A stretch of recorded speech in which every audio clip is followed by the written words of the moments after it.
I think there's a lot to talk about with Space Marine. I'm pretty interested. I'm I loving the game, so I'd like to talk about it loving the because I game, have a lot of thoughts. but I think something's really interesting about current news media inside of gaming, and it doesn't make any goddamn sense to me. PC Gamer, I don't know if you've seen this yet. PC Gamer gave it a 6 out of 10, so 60 out of 100. And this is a feature complete game. The only bugs that I've had are very small. One of them was when you have a perk that increases your maximum amount of ammo and you switch to another weapon and you get ammo from like an ammo crate, it doesn't give the full set of ammo to your main weapon because it's not active out. That's like the only bug I've run into really. Minor animation bugs. Randomly, a player on your screen will look like he's not running. That's Yeah, about but it. that's just that those are inconsequential They're bugs, so right? That small, happens. and like the bugs are basically non-existent. So they've got a really clean system. They've got a really compelling game. The progression is mountainous. Like I've got 30 hours in the game now, and I don't even have one of the characters to maximum level. He just hit 19, and the max level's 25. And have you seen the roadmap? No, I have not seen the roadmap. The roadmap is nuts. Has anybody got a link to the roadmap so I can show this to Prime? The Yeah, roadmap's yeah, throw, crazy. yeah, Throw it throw up in in the chat. Yeah, throw it up in chat because it's really good. It's really So good. I will also say there's one other thing. The geometry, if you're using a sniper rifle, the geometry can sometimes suck. There's a little bit, it kind of seems like often I'll shoot and I'll actually even get like a floating marker that's like right above a stairs or right above railing. So some of that stuff where the geometry kind of gets in the way of shooting can be kind of annoying.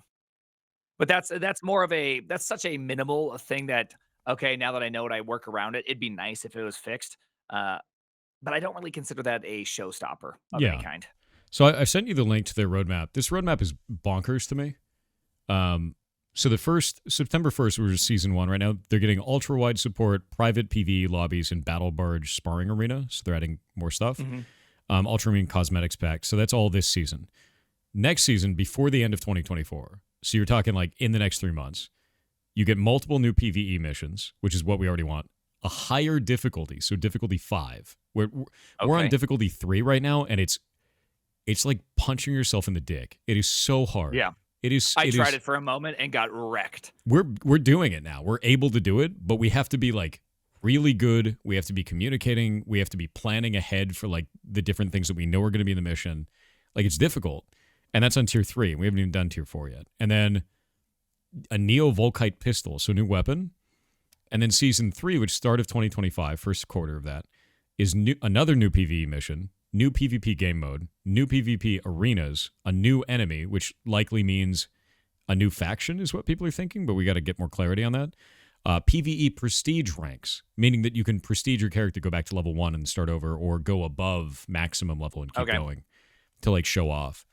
And then a battle barge expansion, which I don't know what that means yet, right? Probably a new area to go. Some other interactable area in which probably translates into maybe a new the new PvP game mode. Yeah. And then season Right. 4, you've also, oh yeah, season 2 also has plus a new enemy too.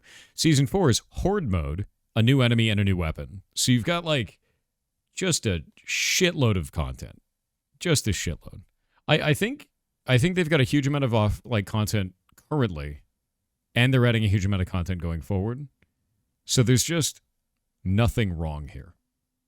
And I'm finding that the news media, the general like gaming news media, is just shitting on the game, which makes no sense to me. And it's something I've seen for a while. I don't like games journalism.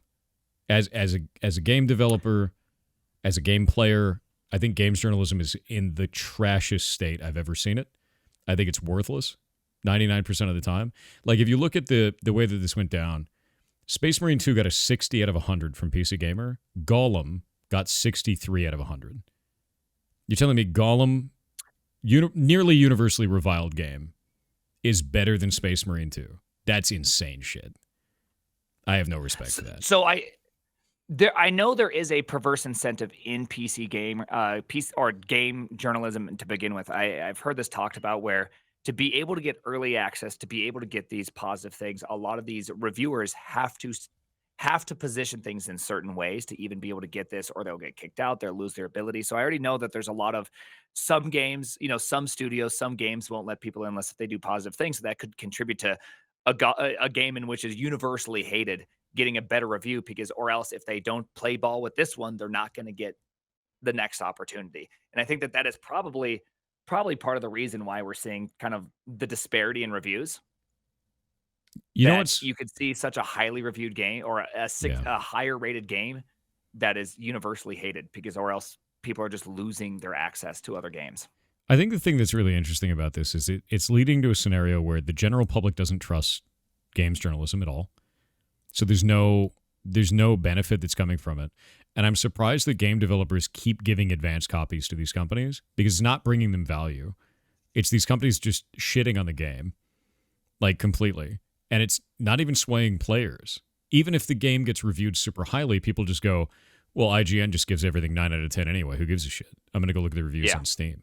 So, like, there's no real value happening here. And I think it's because they've led themselves into this weird corner where they have not enough time to review a game genuinely. They have not enough skill to review the game genuinely. And because of that, they don't have a good take on the game.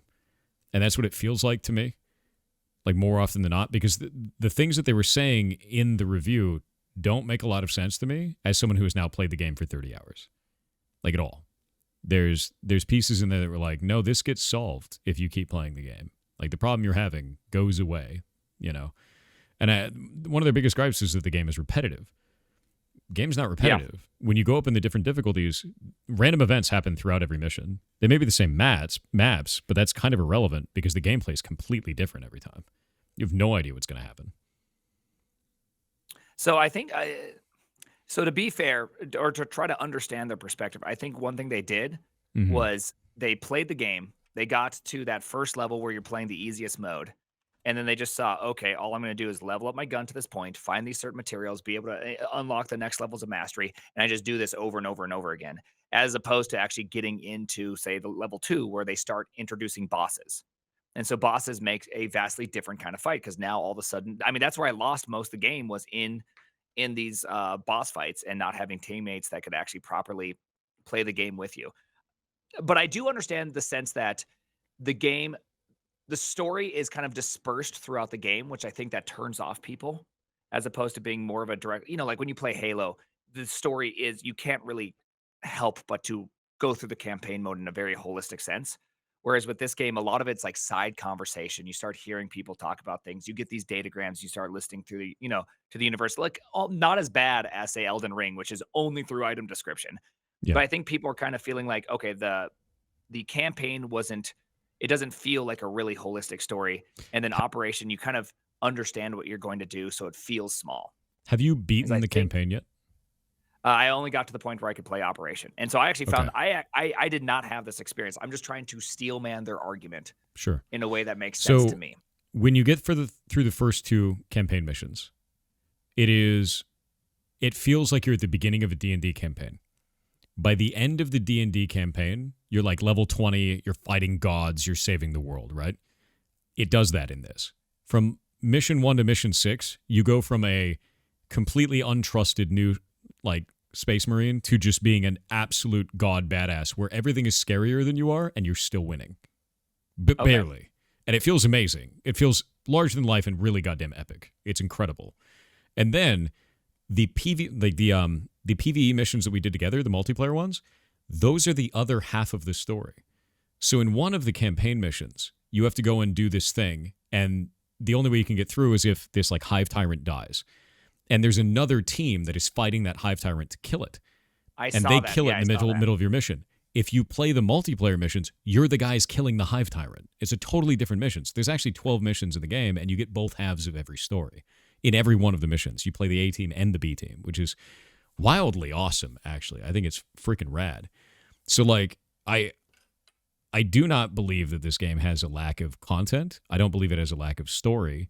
And I think they've done this in a very unique way on top of that. Yeah. I think one of the weird gripes that I saw in there was they said the whole system of combat is warped around one mechanic. For example, because executions have to be performed at melee range, they're so vital for staying alive, long-range combat is largely pointless. But that's not true. I use them. It's not true at all. Yeah, I'm using a multi-melter or multi-melta, right? That's a shotgun, but the shotgun is medium range, and I can actually extend it to very long range that I'm doing now. Every time I kill an enemy with that, the white health that I have in my bar, which is like you just got damage health, I regenerate that. And also, we had Admiral Barrow just on. He was playing a sniper character, and that sniper character does more damage when he's low HP. So he was constantly sitting at 1 health and just deleting elites around the screen on level 3, and we were still getting overrun. He was one-shotting them. And, like, that's a really optimized build. So they were saying that, like, oh, sniper weapons don't matter. Only melee matters. And it's like, that is only true at the lowest level of difficulty. And that doesn't pan out. If you go up even 1 level of difficulty, it doesn't pan out anymore.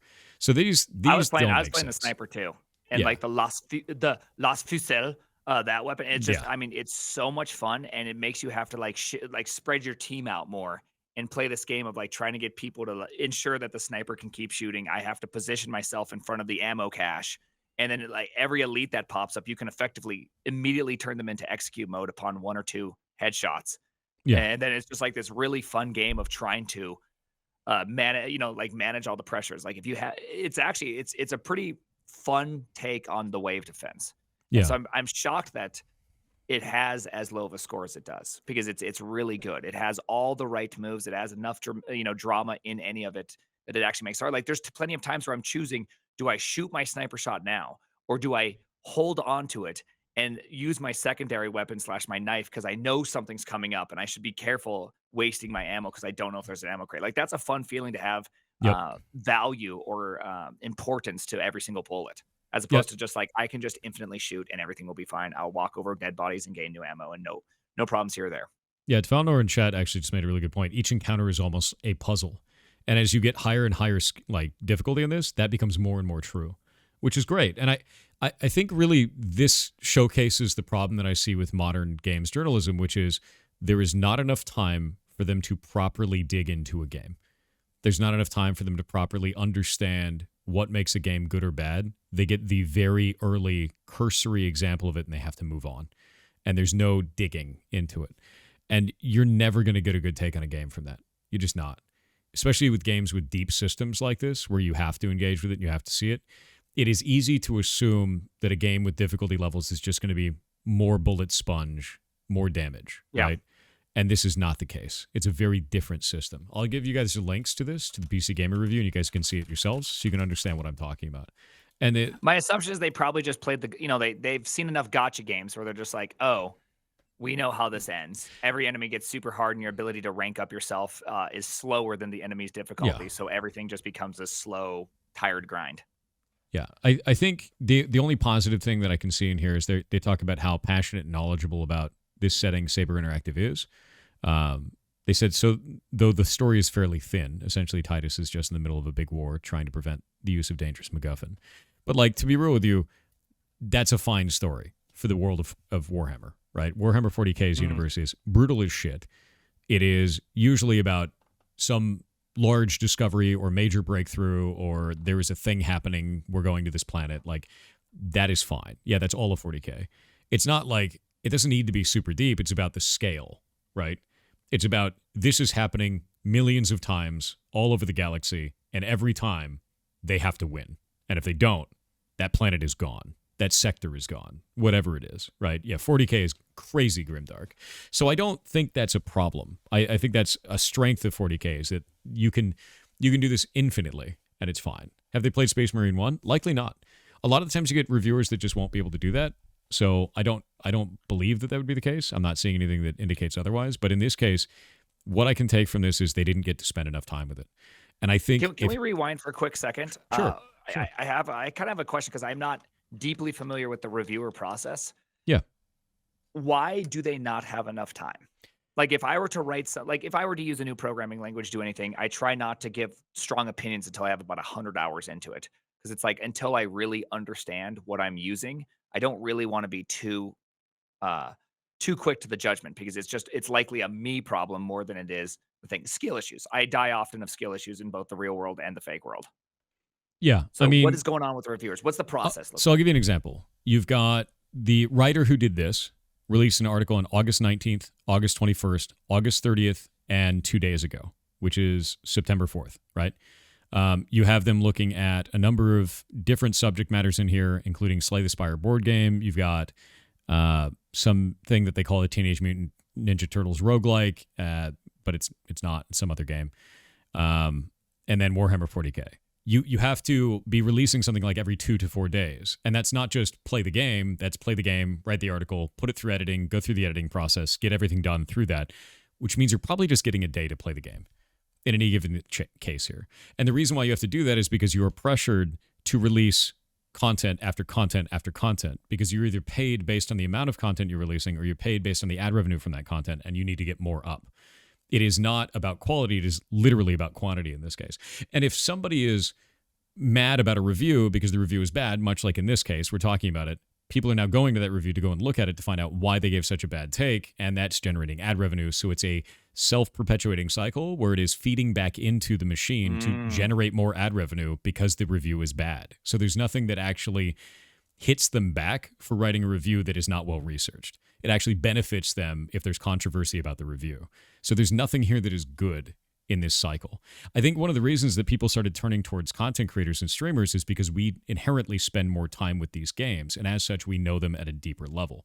So I'm seeing this kind of a cycle and games journalism falling away while streamers are taking that position generally.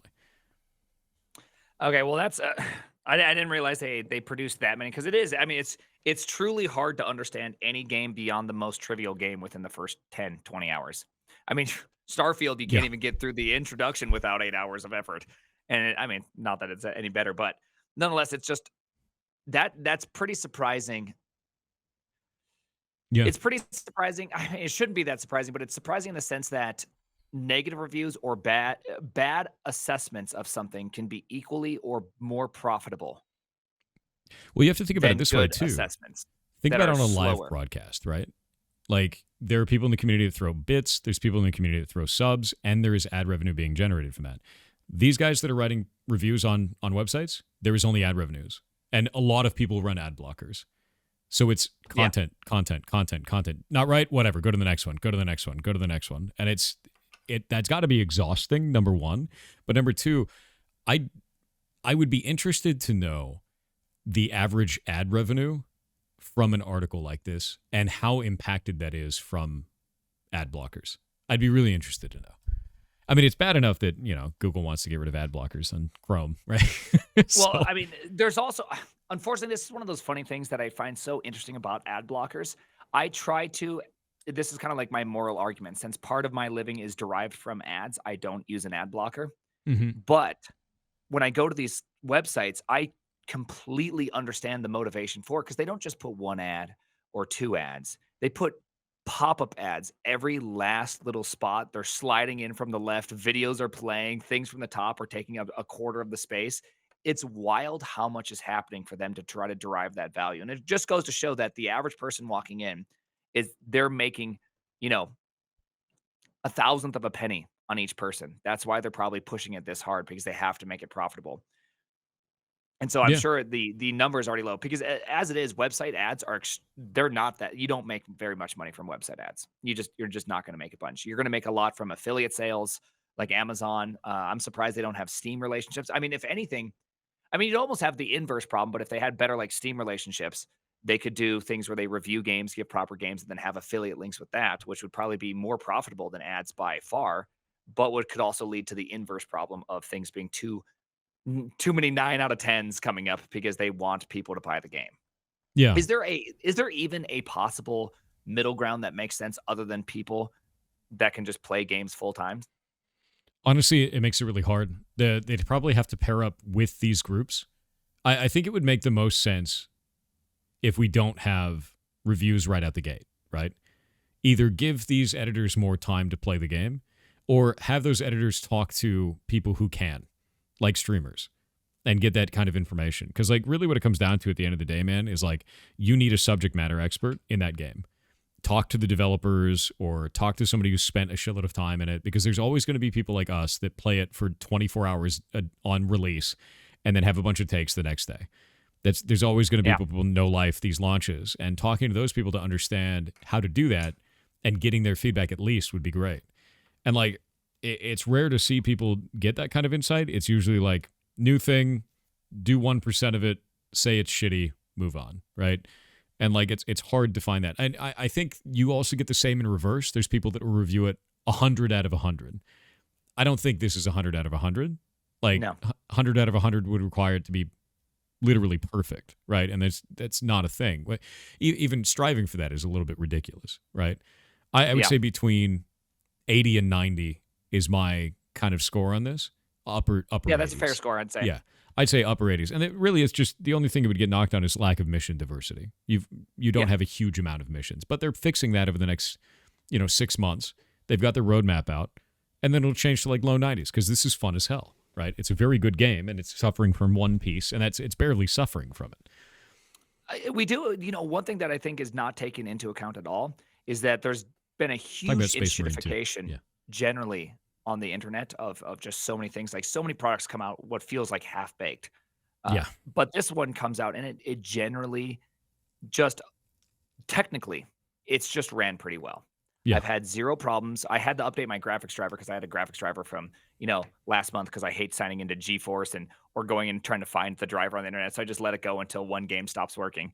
And I had to update the game. Besides for that, I've had zero effective issues, a couple of server issues or finding matchmaking, but that was I was playing during a pre-release. So there's only few people playing.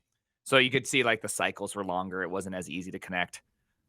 But besides that, technically, it was a great game. And that's an unusual, it feels at least semi-unusual in today's world. I think I also saw the same thing with World of Warcraft, right? Like I didn't play the last 2 expansions really of World of Warcraft. I popped on, did a bunch of quests for Dragonflight and got out because it just didn't feel compelling to me. It felt rushed in certain areas. The story didn't sync with me. The dungeons didn't feel very good, and I just didn't care. Right, I walked away from it, and I felt the same way about Shadowlands. Like I kind of lost interest in it. The last expansion I really enjoyed before this was Legion, right? And now The War Within came out, and I was like, okay, I'm gonna get this thing because everyone's talking about it, and I'm probably not gonna like it, and I'm gonna give my review after I play through all the content. I get into the game. I beat the whole game. I beat every single quest in the game. I did all the world quests in the game. I did all the storyline.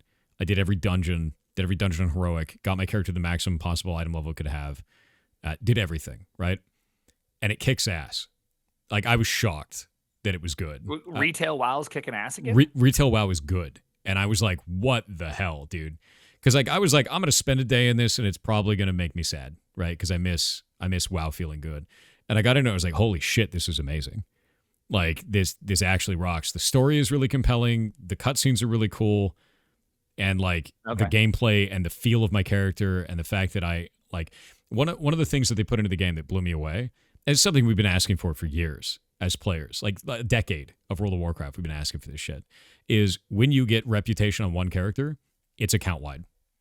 And they took all the reps from this expansion and all the reps from the last expansion, and they made them account wide. And they said they're going to go back through the expansions and do it for every rep. Everything. And all of your currencies can be traded between your characters now. You get your own bank that is for all of your characters as account wide. You get drops off of all of the rare spawns that are account wide that you can trade with the other characters. It's bonkers, dude.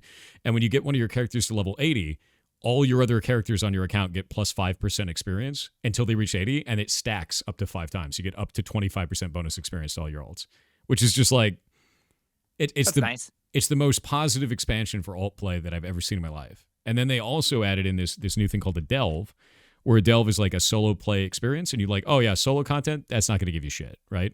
No, it's a pinnacle activity. It's your end game gearing. It's one of them. Nice. So you can get end game gear from like rated battlegrounds and hardcore PvP, end game gear from raids, like mythic raids, mythic plus dungeons, and now this solo content called delves, which is just like, this is awesome. That's a great way to do that. Yeah, because you don't have to have like an elite team to do a Mythic Plus dungeon, which is, that's hard unless if you're really able to have that whole social part of it. And there's a lot of people that are just joining in. So having the availability for something that's solo, it was great. That's good. But what about, so I just have a quick question. I know we're kind of getting distracted here because there's actually things I do want to talk about. Going back to the ad we're going down the games route first. I know, just one quick question. I played the shit out of original World of Warcraft. I was waiting for it for months. I was playing Lineage 2 before that, if you remember Lineage 2. I was really into that. That was like, I was all bought in. And then after some amount of time, I realized just like how many hours I'm just putting into it. And I couldn't really enjoy the next expansions because I just wasn't willing to put in that many hours at this point in my life. Sure. And so have they kind of dialed those hours a little bit different? So the more filthy casual, such as myself, that I don't have 400 hours to play. So Like, can you put it into something smaller? let's say you've got like 10 hours in the next couple of months, right? Maybe 15 hours. You could beat the entire storyline in that amount of time. Oh, And that's nice. I think they've catered the storyline experience to a more casual audience. And I think it's more like 10 to 15 hours, really, of like straight gameplay. So, like, if you spaced it out, you could experience the entire story. And there's a number of big cutscenes and animatics and all kinds of shit that they put into it, and they're really compelling and really good. There was one of them that I kind of clowned on because it was broken. And when they saw that it was broken on my stream, they brought it offline for all players, fixed it, and then put it back online. Nice. Because it was, Nice. Big and they pull. did it right then, like live, which was wild. The moment I got through it, I was like, oh, that is embarrassing. They're like, down, no one can have it now. It's locked. The quest is turned off. And an hour later, they're like, it's back up again. Enjoy. Because the cutscene would actually, it popped up. There was no audio, and it went beep, beep, like just made this beeping noise and then turned off. Like the cutscene just ended. And I was like, That's not good. what just happened, man? Like, that's not good. Yeah, no, but they fixed it. They fixed it immediately. So the devs are really on top of it. They're really taking good like player feedback, and they're actually like doing shit. And they just did a patch. They're setting up a patch for WoW's 20th anniversary, and it's got a ton of content in it, like a ton of shit. They brought back like tier 2 sets from back in the day, and they totally revamped all the graphics on the tier 2 sets. So you can just have them like as a cosmetic, and they look amazing. So like really updated the graphics for that. And then they did a ton of changes for it as well. That like all the balance changes. Most of the time, balance changes, no one's happy. Everyone's like, no one's ever yeah, happy with the balance. everyone's change. like, you big piece of shit. Like, you ruined my class. I don't want to play this game anymore. Like, but I'm this time still everyone was angry like, about voids yeah. in StarCraft 2. My voids were so good when StarCraft 2 came out, then you ruined it. The grand majority of people that I've heard from on this one are like, I had this playstyle and it wasn't very optimal, and Blizzard just made it better, and it made it more fun. Like, they've chosen all these niche builds is what it looks like, and they've made them more entertaining for people. So they may not be like hyper competitive, like perfect end game, balance, but they were like, hey, people are doing this, they want to do this, they feel like they're getting left behind because their class spec, specific build is shit, and they buffed that. And some of them they buffed by like up to 30%, which is a wild increase. You're talking like 1 to 3% is a huge buff. They're getting 30 on some of these spells, which is just nuts. So I think that's good. I think it's really good, and I think they're going the right direction. Can we pour one out for barbarians though? As a Claymore family, I do feel bad that barbarians just never they get no love in every game, I swear. Do they? I mean, look, go play Diablo 3. They're like a powerhouse. Their skin's made out of iron, dude. It's ridiculous. Have you played a mage though? You're just like laser vision. Yeah, And like everything's dead. You just I mean, laser you vision, always laser play a vision. mage because at level 1 you're a big bitch, and then by the end you can change just the endgame fabric big of bitch. reality, right? And I could just be like, I wish your father didn't exist, and now the boss is dead, right? Like, that's done. It's over. It's fine. Right? Balefire mentioned. Yeah, there you go. All right, hold on. Let's rewind all this and go back for a second. I do think it's interesting in the sense that with the mechanics of drops and Twitch motivating people to stream via subs and all of this, I see criticism, effectively the same criticism we're putting on reviewers as onto streamers, that they're also perversely motivated to play something, say it's great, be engaged with it, and then when the next thing comes up, go do that. Sure. How fair of criticism is that? Because I think there could be there's definitely a there. Anytime there's money, there's always a chance for a perverse incentive. Yeah, no, for sure. And like, here's the thing. I don't think there's a perverse incentive there, and here's the reason why. I'm not being sponsored to play these games. I could shit on them publicly. That won't change any of the amount of revenue that I'm getting, and the people who come in to go and gift 2 subs so they can get a cosmetic from it, it's not going to change their opinion either. If they want the cosmetic, they're going to gift 2 subs to a streamer. And if I don't like the game, I'm going to say I don't like the game. And since I'm not contractually bound in any way to not disparage the game because I'm not sponsored by it, I'm going to shit on it. Like, that doesn't change anything for me. So if I didn't like that, I'd be like, this sucks. This game sucks. I don't want to play this, right? Or this game sucks. I hope you guys like the drops, right? That's how that would go, because it would not matter in the slightest. Because as a streamer, the thing that matters more is your integrity with your community than any sponsorship you could ever have. Like I've turned down sponsorships for VPNs and like energy drinks and all this kind of shit because it is not valuable to pitch that to the community, and it is not good long term. It is not good for them. You don't need an energy drink to sit on your ass to watch me. So I'm not going to accept that money. It doesn't make any damn sense. And they've pitched to us. They've pitched to us a shitload of money, and I'm just like, nope, we're not doing that because the cost of it over time would be dramatically more. It doesn't make any sense morally to pitch that kind of stuff to the community, Yeah. and I don't believe in it, right? So I'm actually happier having these types of arrangements where we get a cosmetic to somebody in the community if they give 2 subs, and I am free to give a accurate representation or my take on something without having my hands in chains by a contract that says you can't disparage the game, right? That's always the worst experience is when you get a sponsorship and you're like, dude, this game sucks. Like we have to go through so much vetting on any game that I ever like have on the stream as a sponsored one to ensure that what they're going to give me is something that I can believe in that doesn't suck. Like I go and play it as a demo. I go and check it out first. I look at the way that the developers are interacting. Just to bring up something, Cogirl just said that Adam Savage mentioned something like this. You only get one chance to sell your integrity. Yeah, and it's gone. It's a great quote. Yeah, no, but like I was saying, you're right. You only have one chance to sell your integrity. And once you do, it's gone. You'll never earn it back. It's over, right? But like with this kind of a thing, I refuse to accept any type of sponsorship deals or anything like that. They're going to put me in a bad position where I have to push something that is negative for the community. And I'm fine taking the hard fights on that. Like I was really down to do Once Human. Once Human was great. The game was really fun. I fought against their reset mechanic that they had. I talked to the developers. I actually got to go and meet one of the lead developers for the entire game. Lives in China because Chinese company. Dude slept at his desk and then had 2 translators. So he gets up from his desk and he's like all groggy and everything. And they showed me he was actually sleeping at his desk. And then we talked through these 2 translators that we had a conversation about the game of what I didn't like. And they went and fixed a number of those things and took a lot of feedback from a lot of different people. And they were trying to find different ways to make the game compelling because they're trying to design a game that works for the rest of the world. And it's built on ideals of people in China and Korea, which is very different from ideals that you get from people in the West, right? Very different ways of playing the games. So I played that game on stream and people lost it, dude. There were people like being like, "You're bought by the Chinese government," and I was like, "No, I'm not. I just like this video game Classic. and I like the way that the developers are acting, and here's all the reasons why." And the funny thing is for every person that left because they were mad that China was involved and they were pissed, we gained 5 people that were rationally thinking about it. They're like, "Hey, no, that actually looks great," right?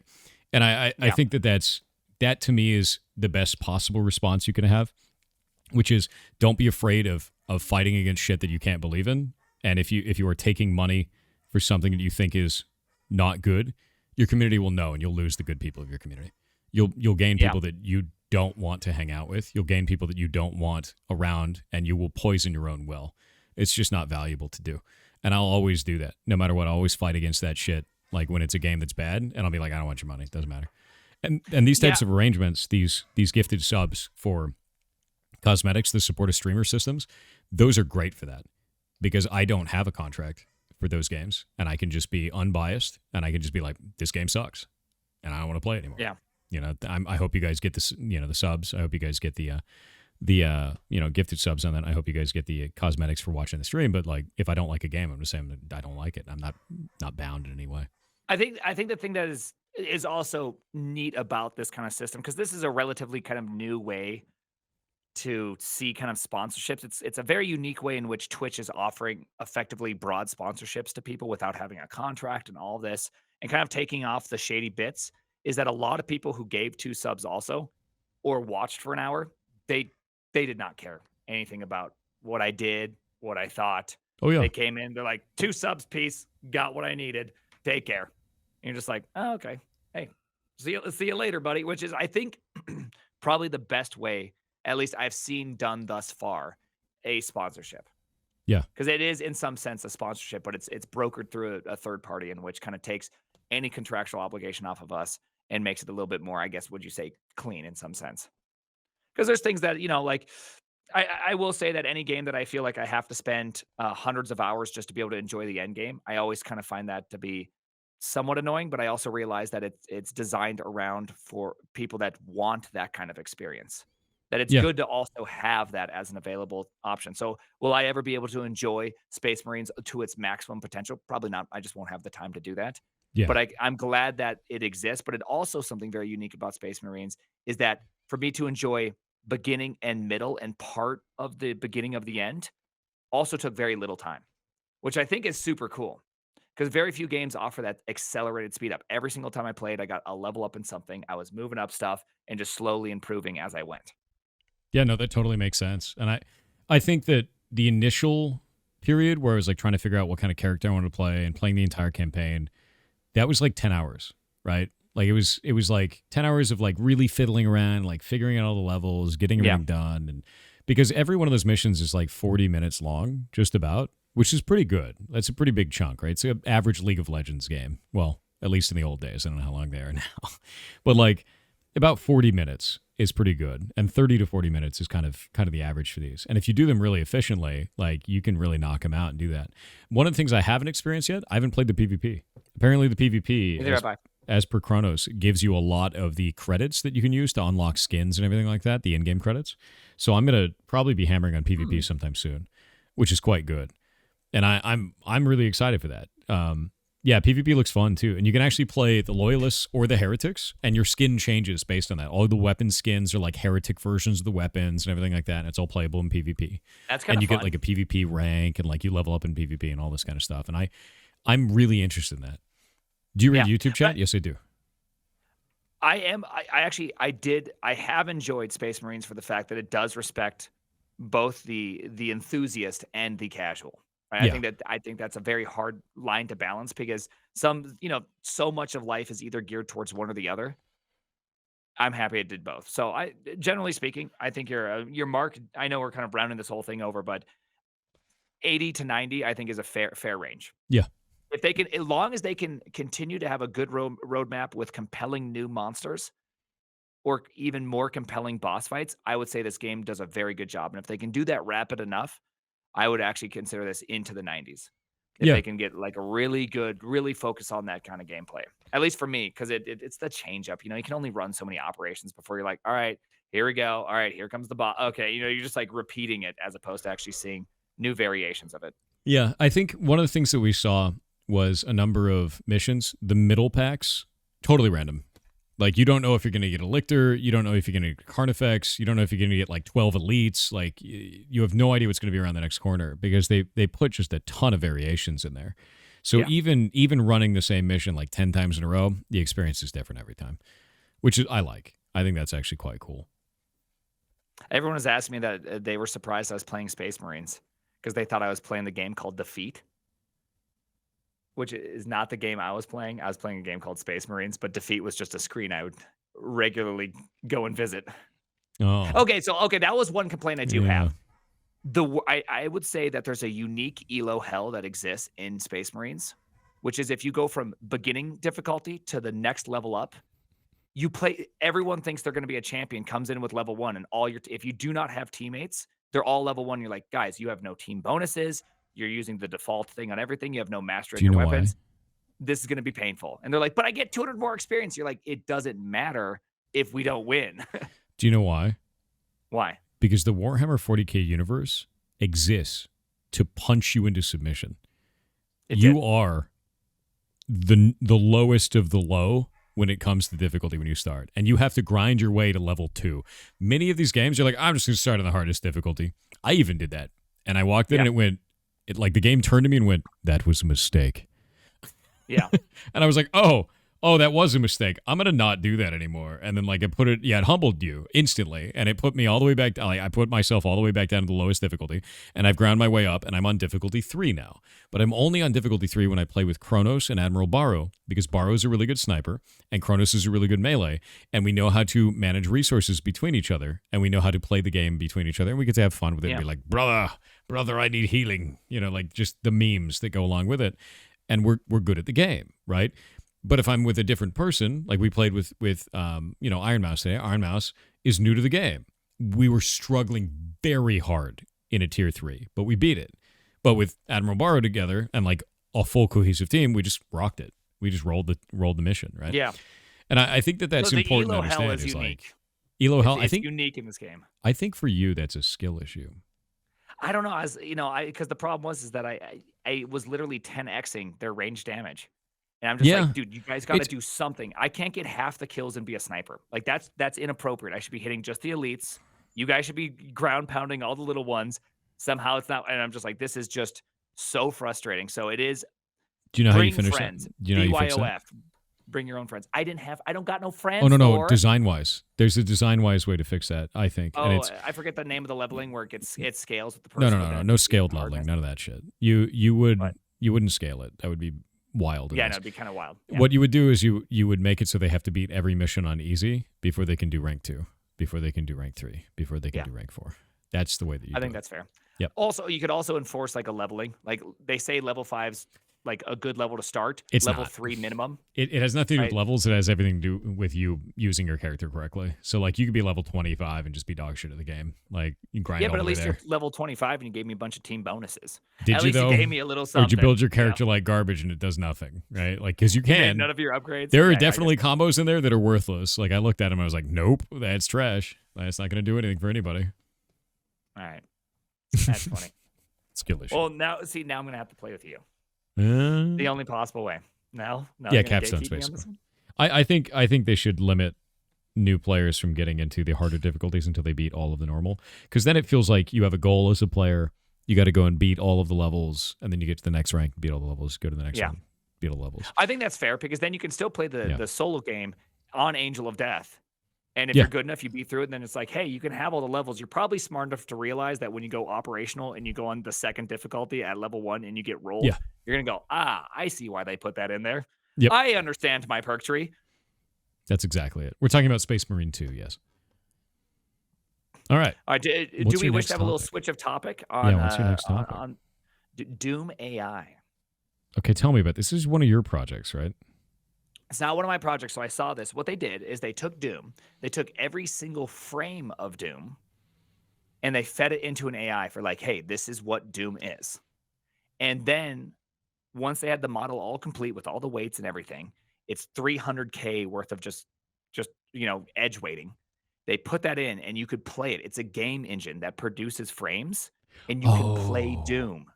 Yeah, this. So here, one. let me get the quick video. There's actually a quick video. The funny part is if you watch it, a fireball will appear and then an imp will, because it never made the connection that an imp exists outside of the fireball first, because it was always so far away when the fireball happened that a fireball happens and then imps appear. So it learned that if you see a fireball, there will be an imp, not an imp creates a fireball. The implication, the causality of what was happening is very funny. Here, let me see if I can I post? That's I think I can post links. Dude. Yeah, is this link working? Yeah, sorry for spamming your chat. Okay. I posted the new scientist one. That's hilarious. Okay, that one has one towards the bottom. An example. It's like a 42-second one. Here, I can replace my screen really quickly with this, and you can just watch it. Here we go. You're gonna have to kind of align my screen for a second. You do it yourself. That is a mess. I'm not aligning this. Put yourself back up on screen. We'll show them. They can see it. I'm just going to do this for a second. Oh, so this is all real-time rendered in an AI. It's just hallucinating this whole level. And this is fairly accurate. Wait. Go back. Did you see that? Yeah. You see what dark spots. No. And they kind of warped a little bit. The level changed when it backed up. See that there? And then on the right side, it did change. It changed the way that the level went. The boxes moved. Well, now watch this. Watch the fireballs. So he's gonna go over there, do whatever they're doing. I don't know what's happening here, but it's kind of nice that the geometry is working. Like they can't walk through it, which is pretty impressive. And here it goes. See, look, fireball, and then the imp appears. What the hell, man? Because it can't quite understand this idea of like it. You know how babies can't do object permanence? Neither can AIs. So that makes sense. Yeah. AIs are like, oh, you're not supposed to see this thing until you're at a certain hear that? Distance. Prime just called you guys babies. That's messed up. Yeah, that's awful. Babies. You're adult-shaped man children. Okay. Wow. Don't think you hear that? That's terrible. Look at all the baby rage in chat now. That's horrible. So much baby rage. Now, so here's a question for you. Do you think there's any viability to this? Do you think there's a future? Because you see all the doom and gloomers like game dev No, over. What do you think? Is there anything actually fun to this or anything unique to this that would actually I'm gonna be be real. useful even in the game? Everybody is freaking out. They've created a tool that creates a video game that is shit. That would be a bug in any other game. We'd be like, wow, that's a bug. Fix that, shitty developer. And we're like fawning over AI generating this shit wrong. I don't care. Mind you, it's after they've been fed the entire thing first. Yeah, you fed Not them a only were workable they fed game the and it correct shit out a answer. broken game. So AI in general, you feed it something workable and it shits out six fingers, right? Like that's literally what we're looking at here. We're looking at the six-fingered video game, dude. It's a mess. It's an absolute mess every damn time. So like, no, anything with AI with six fingers, ridiculous. Actually insane.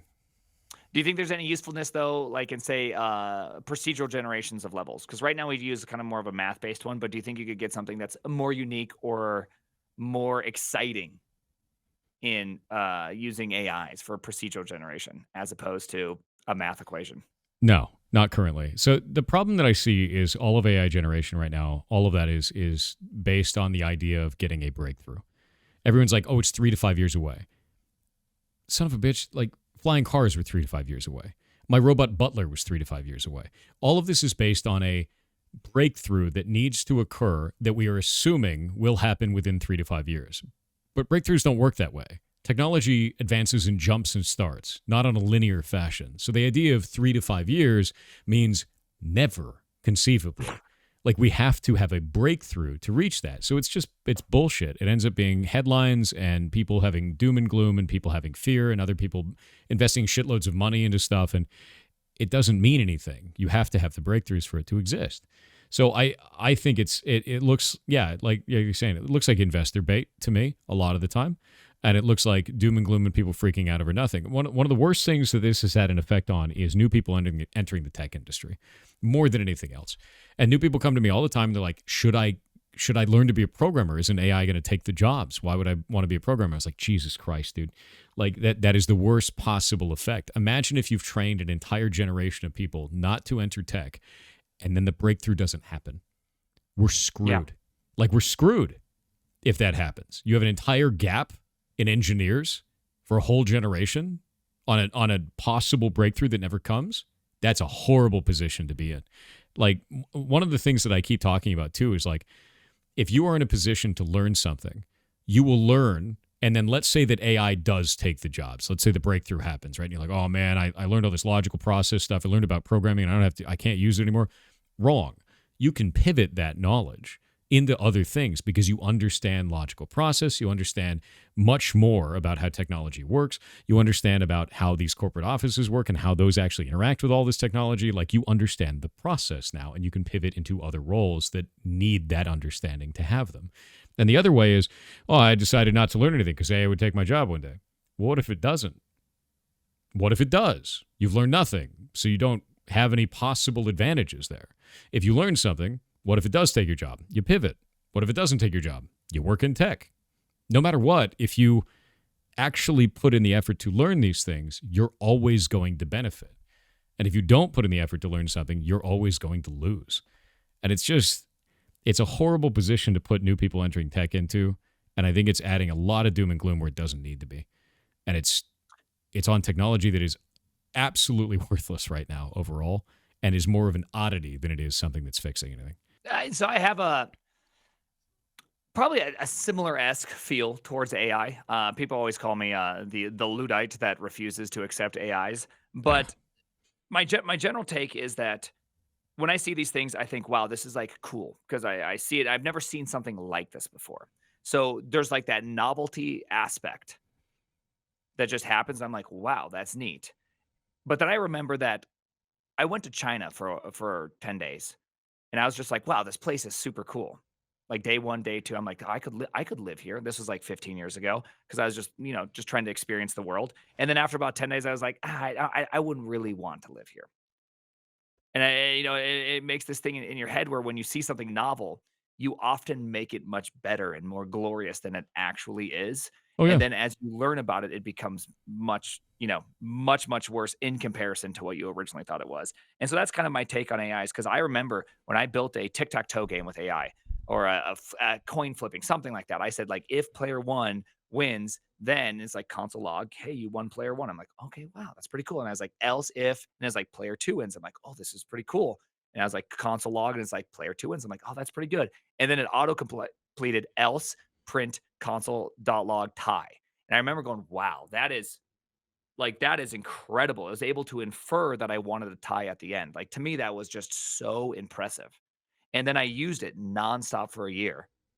And I realized, okay, I kind of got bamboozled by the nostalgia, or like not the nostalgia, but the novelness of such a powerful inference engine. And then I realized it's not actually being that powerful. You know who It's could just infer it better and would cost less money to operate? An intern. Yes, I know we're only going to spend $7 trillion on OpenAI. And then, man, the models are going to work out. But I also wanted to say this, and this is kind of like my hope aspect one, which is right now, there's just been a dramatic shrinking in the tech sector for engineers. It just Yeah. keeps on, like, there's been a lot of layoffs, a lot of things happening. People are constantly spamming that AI is the thing taking all this. And despite my other thoughts why things are being happening that way, it doesn't really matter. Tech sector's been shrinking. I think it's going to shrink, and a lot of people are going to try to replace this with AI and all that. And what's going to happen in about 2 to 3 years is all of that replacement is going to cause significantly more software. There's Oh a yeah. really great study that showed that the average line of code on GitHub used to change every 6 months, now changes every 2 weeks. And so it's going to cause this highly flux, highly difficult to maintain pieces of software and shitification galore. And then the need for software engineers will never be more great, I think, in about 3 years And they won't be comparatively, there. despite any sort of world events or anything. And, maybe I'm not Nostradamus and I'm wrong here, but that's my general idea, is that AI is an illusion. It's the thing that's really, it's the Faustian It's bargain. it's I'm going to give you automation. productivity, It's and it's automation not. is what it is. Yeah, no, it's Yeah. automation, but it's imperfect automation. So you're looking at things that have rigid guidelines, things that have imperfect automation. And like, if you want to get a good example of this, look at any time some major company has decided to release AI into the wild to try and interface with the general public. Look at how quickly it turns into something that is a hate machine on the internet. Like, takes minutes Yeah. every time. And then you're like, wow, I would love to have that as my public facing robot instead of just hiring people to do it. And the amount of brand damage that's caused by that, the amount of time that you would invest into it, the amount of technology you have to run for it, the servers you have to run for the entire thing, actually building the entire thing to do that, and then the engineers to maintain it when you could have just hired people to do it right now. Yes, there is always benefit in running automation specifically for different things like this, but it ain't there. And it's not really good to do this kind of stuff without guardrails. And it's a worse experience for the end user. It's a worse experience for the company. Makes them a laughing stock of the world a lot of the times right now. So we have this weird, gamble on this shit that's not really ready for prime time, doesn't really make a lot of sense, costs a shitload of money, and is causing damage here and there. And it is also scaring the next generation from getting into technology, which is ridiculous. Yeah. There's actually two notable figures that I know of right now that have, I would say, that have probably caused more despair than a lot of modern tech figures in a long time, which is Jensen from NVIDIA and the AWS CEO. AWS CEO just had an internal memo leak, though it oddly used their AI products by name and talked about how great they were in this memo leak, which makes me think, oh, that's a very amazing memo leak to also have a product pitch in your memo leak. But the memo leak contained he You got a 4 link to words it? said, I could find it again. Yeah, I can find it pretty quickly. I'll find it as I explain it. But he says word for word that within 2 years, we will not be programming or some amount of time. Just comes out there bold as it gets to actually say within 2 years. And obviously then does the Nostradamus or some amount of time. But it was wild to see someone so confidently here. It's a Business Insider one. I got it right here. I was just shocked. Let's see it. Let's see if I have a heading I can grab before I do it. Yeah, I want to see Because it. you're gonna get Business Insidered, so you have to figure out how to get around that. I forgot when I opened it up, it just worked here. I'm gonna put it in my chat, and then I'll put it over in yours. So now I have too many tabs open. I'll just do what I normally do. Open yet CEOs another have to make tab. big statements just because. CEO is a figurehead for a company. So if a CEO is doing that kind of stuff, then I can understand the position for that, but like it doesn't have any merit or meaning behind it. Let's see. Sorry, I kind of spammed it, but I realized I don't have the privilege to spam, so I may have. The middle link actually just contains the link several times, which is Nice. incorrect. Good job. That's My bad. wow. Well, This is just it's trial if bullshit. somebody would give me VIP, I could have sent those individually, but here Man, I I am. can't read this. It's covered in ad bullshit. Yeah, It's no, the covered in ads are just advanced. insane on this thing. But I was able to, I did for whatever reason the first time I looked at it, I didn't have all this paywall and all that. But if you get to it, I don't know, they must have just put the paywall on it not too long ago. Yeah. So anyway, sum this thing up for me then. The effective sum up is that all coding will go away, and there will be a significant reduction in this, in people needing engineers. Instead, you're going to need product managers only. It's low code or no code. Again, it's WordPress. If you remember WordPress was the Man, end of all engineers. I can't wait to run the entire banking and medical industry on that. I can't wait for accounting. Like, I'll just hallucinate a couple $1 million return for me if that's possible. You know where that shit LLMs. ends? You know where that shit ends going that direction of where no one's a programmer and then we have just the machines running all of it? You get Warhammer 40K. You get tech priests where they don't know how the technology works and they're just like running sensors at it like awaken the machine spirits because like you don't know how that shit works anymore. Like no one can do it. There's the reason why COBOL developers get paid so goddamn much because they run the entire banking industry. They run the entire medical industry and they're always in demand. You want to make bank? Literally go and learn COBOL. Like that's the way it's going to be praise the Omnissiah 100%. Like don't go this route. This route is stupid. Become a programmer, please. God, I don't. As much as I love Warhammer 40K, I don't want to actually live it. All right, please. Yeah, I love Please continue idiocracy. becoming programmers. Please do not mix up the medical knobs and be like, oh wait, this one goes in your butt. And you're just Yeah, like, that's oh my God, it's idiocracy, dude. Like, nah, this one goes in your butt. This one goes in your mouth. Wait, no, this one goes in your butt. This one goes. it's Oh God, no, please. That's No, so but dumb, dude. it's so wild because I think the thing that I see the most, which is I think is the biggest surprise to me, is that I see a bunch of people that are 25 to 28, where you start really realizing who you are as a person. You want to make a change in your life. And it feels like that's where I'm seeing the most defeat right now is they're like, oh, why would I ever do that? Because Yeah. like, look at it, it's going to go away. Right. Right. Can you confirm this, that I Yeah. won't be able to have something? I But see will this say all the time, dude. I see it all the time in my community, and it's something I fight against constantly. Yeah. In Yeah. 50 years, I cannot tell you what's going to be. In 20 years, I cannot tell you what's going to be. But I can tell you pretty confidently within the next year, even if there is the greatest breakthrough ever, and we have every last futurism ever created, do you think any business will move fast? No. It will take 10 years for businesses to catch up. So that's assuming the world's greatest breakthrough If within they a year. even want to. Yeah. Like I said, the banking and medical industries are still on COBOL. Yeah. There's no. You have to understand that not every industry is going to change, even if the breakthrough does happen, and there's no guarantee that a breakthrough will happen. In Did you fact, know there's one single woman that programs all of the power grid for the greater Northwest of America? I hate this. Yeah. I used to work for the DOE. She's my and, good like, friend's mom.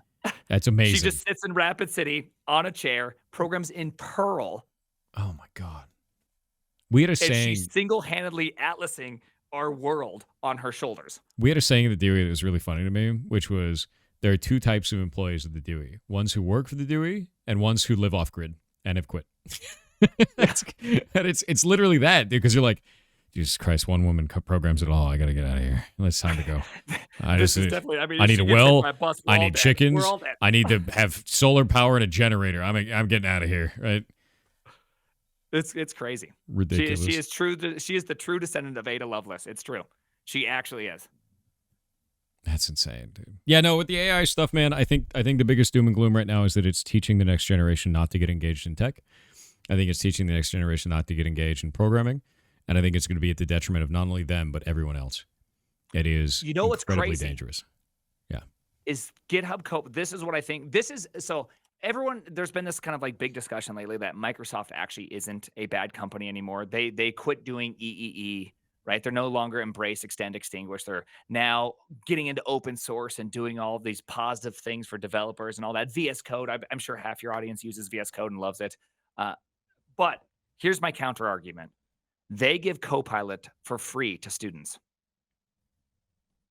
If you have a university email, you get free Copilot. Imagine going through data structures class. Would you ever even need it? No, but you wouldn't have a deep No. understanding of how data structures work then. It is like tragically going to destroy a huge amount of that stuff. Yeah, it is. I think one of the biggest problems with this is people are already becoming reliant on information that they receive from outside of themselves as gospel, instant, right? And what they do is they've outsourced critical thinking to somebody else. There are people that come into my streams and just take what I say as fact instantly, and I go, no, no, no. That's why I say all the time, I was like, do not believe what I say out of hand. Here's the information. I want you to decide for yourself. This is my take on it based on my experience, but here's where I got this information. Please go read it, right? And like some people aren't going to read it. They're just going to go parrot what I say instead of actually reading that shit and not engaging with it. And like that's just how that is. But my hope is to inoculate some people against that sort of behavior, is to give them the ability to go and think about this shit and go and look at it, right?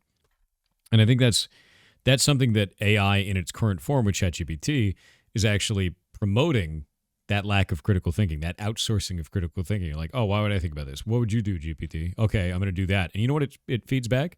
The most mid possible examples of code. It gives you back the shittiest, most average ways to fix problems.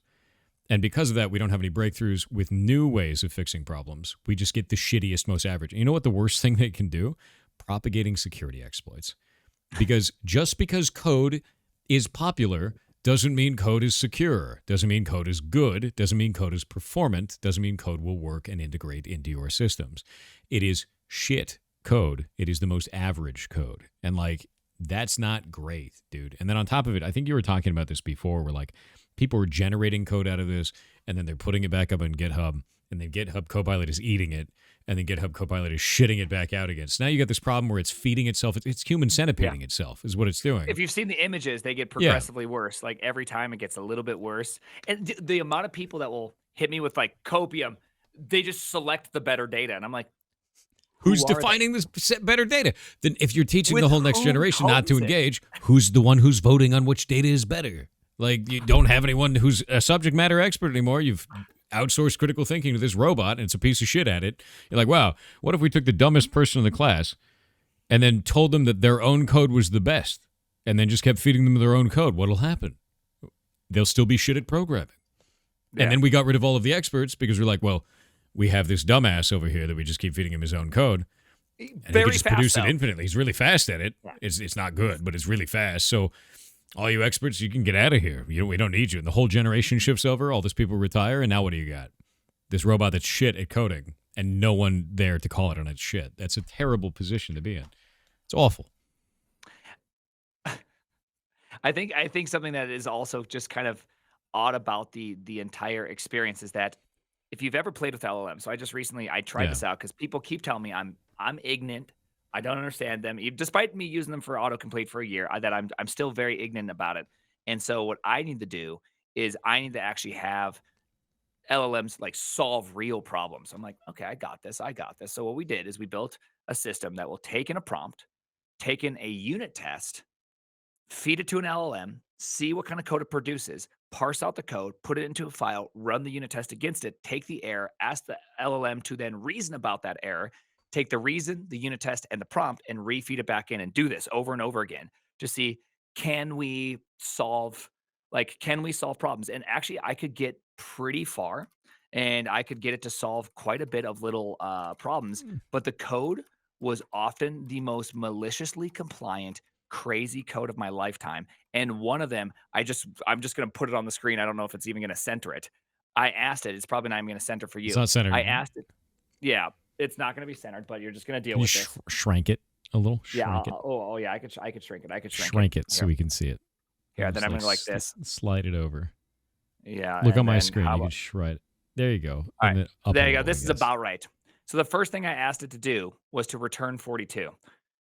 And so here, I'm going to put myself right here. So I asked to return 42. Oh, I have my image rotated. So give me just 1 second, because I think this is funny. So all my unit test was provide a function called run and return 42.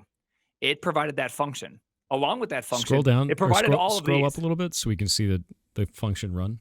Like scroll. This is up. Here, I think I could. It's like at the very top of your screen. I know. Hold on. God, I might have to shrink Let me you. go like. I know. Hold on. I just gotta get this window You're going. you're a mess. There we go. There we go. So I just asked it for one thing, and this is the total code that it provided. I just had a unit test that said expect run to return 42. And it gave me like this whole generate invoice. I'm not even sure where it got that information from. It just this is what Cloud Sonnet 3.5 gave me was this I mean, entire file. And I was just like, how did technically it it's real, right? And then people will be like, well, that does it, so we're going to put that into production. What? Why is the production server so inefficient? It does this a billion times a second. You know, like it's a piece of shit, dude. And like, hey, you get an invoice. You get an invoice. exactly, like, because just to get the number 42. And like, this is one of the stupidest things about this is it's not good code. It's novel, cool. It could write its own shit, but it's literally writing shit. It's just writing the worst possible shit. And it's exactly, it's not champion code, this participation certificate code. And people have this crazy idea that it's like, this is the beginning of the end of programming. We're all going to be in flying cars. Robot butlers for everyone. No one will have jobs. Universal basic income. Like that's the route that they go. And they're like, society has collapsed. We all can live in like luxury from now on. It's like, dude, no, it's a robot that's writing shit code. And then you still need people to feed it real code to generate shit code. It's like they're like, oh, I got a sports car. Let me crush it into a cube and then mass produce the cube. That's a great idea. Look how well it drives now, but it doesn't drive. Yeah, but look how fast we make them. You know, it's like, Jesus, dude. It's just a piece of shit. You're just producing pieces of shit out of like good workable code. It's mind-boggling. And like maybe one day this changes, but there's no indication of when that will happen. There's no indication that it will happen. There's an indication that there could be a breakthrough sometime in the future, but will it? Who knows, right? I don't know. And I'm not an expert enough to know when that thing will happen, but I can at least say this much. I was getting my master's in AI, so I'm like vaguely familiar with some of the stuff that's happening. I'm obviously way out of date. I'm still thinking about radial basis function MLPs and stuff like that. So I'm like, I'm way out. We have a hot take in class. What is this? Thor is super biased. No, I think that's called actually understanding this field and being a programmer for a long period of time. You're mixing up the words biased and experienced. Those are two separate things. Yeah, two separate things. Currently, AI produces dog shit. When your AI stops producing dog shit and actually can produce what a normal programmer produces, we can talk. Until then, stop mixing up bias and experience. Two different things. That's a fair take. I get the same thing all the time too. I will say that like no one really writes that great of code to begin with. Like code is just really hard to make well, long-lived and all that. But I just don't need it faster. Like I don't need more code. I don't need like, shit code. That's the last thing I need. Is I need like more mediocre code in my life. I need like unique solutions for the unique problems that we have in whatever infrastructure we have at that time to make it the most efficient or the most usable or whatever is going to be. And that takes market research and analysis trying to get it at that point. I don't need shitty code faster. Shitty code faster just makes more problems for me, for future me, and for current me. Because now I have to fix all the shitty code, and I have to find out why that shitty code didn't work, and then we actually have to do the engineering to make the good code. And you're basically starting, instead of starting at 0, you end up starting at like -5, and you have to climb your way back to 0 and then climb out of it, which is just, it's not a good place to be.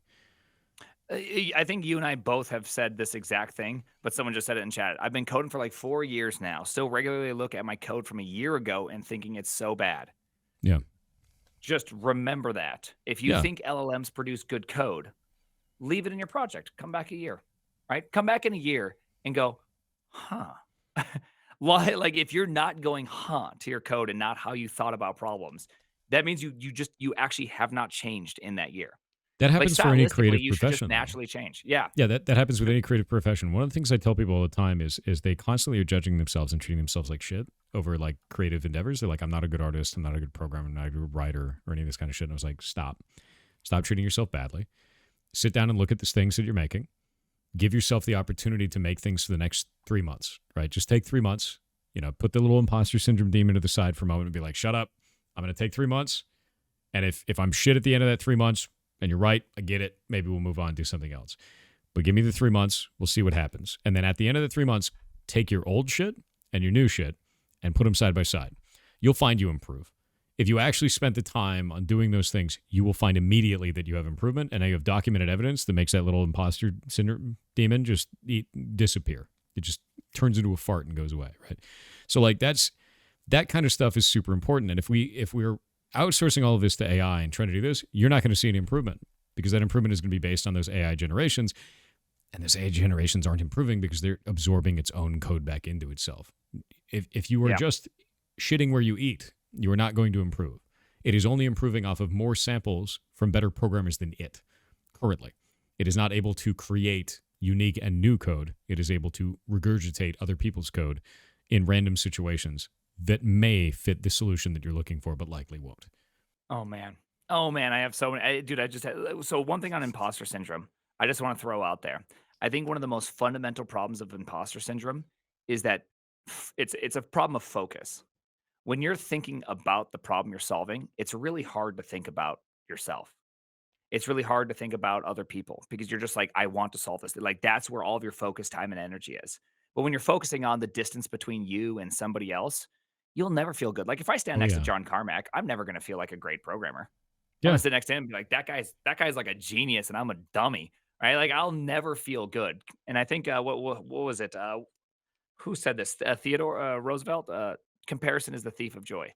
Right. Yeah. It's like if you do that, that's what this all comes down to, is that your inability to look at the problem you're solving as opposed to yourself versus somebody else.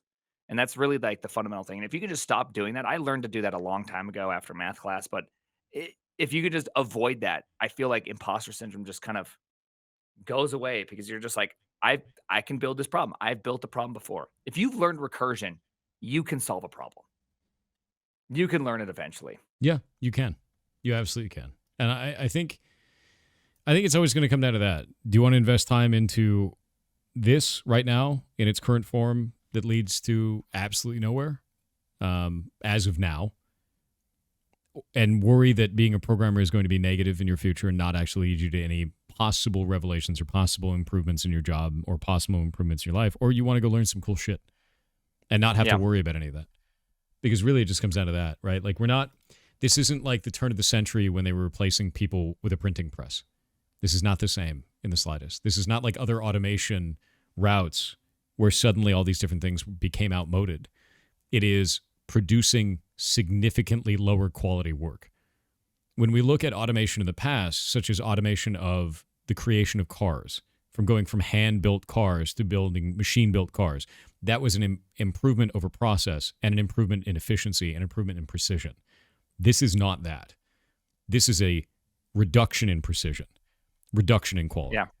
And I think that's the biggest problem about it. It's confidently incorrect. Exactly. It is confidently incorrect in the way that it is approaching these problems. And that's not the same as automation as we have. Like it's not.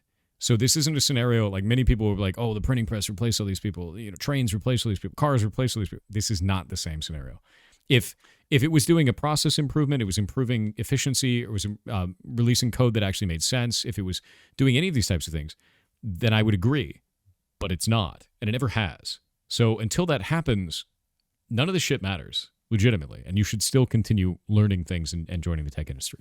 I would say it this way. Even if you are worried that these things are going to take over, then learn with it, right? If you truly believe that, then why not? Why not just use both then? It's not going to be a big deal, and you're gonna discover something. Which Stack Overflow just released this as one of their articles. By the way, they write the just world's worst articles, but they wrote one that says that developers experience the least amount of joy reviewing code. It's the worst part of every developer's job is reviewing code. I love that. Because what do you think you'll be doing if you use only LLMs to code? You will do the worst part about coding over and over again, just reviewing code and never actually doing something.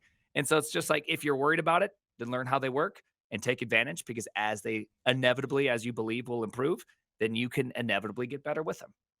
So it's like, why not? Yeah, no, I super agree. Super agreement on that. Well, what's your next subject then? I don't even have a next subject. That was my that was my big thing. I wanted the AI. That was your I wanted to talk you about wanted the to talk AI. about the AI. I think we're really in alignment though on that. Yeah, because I think we're done.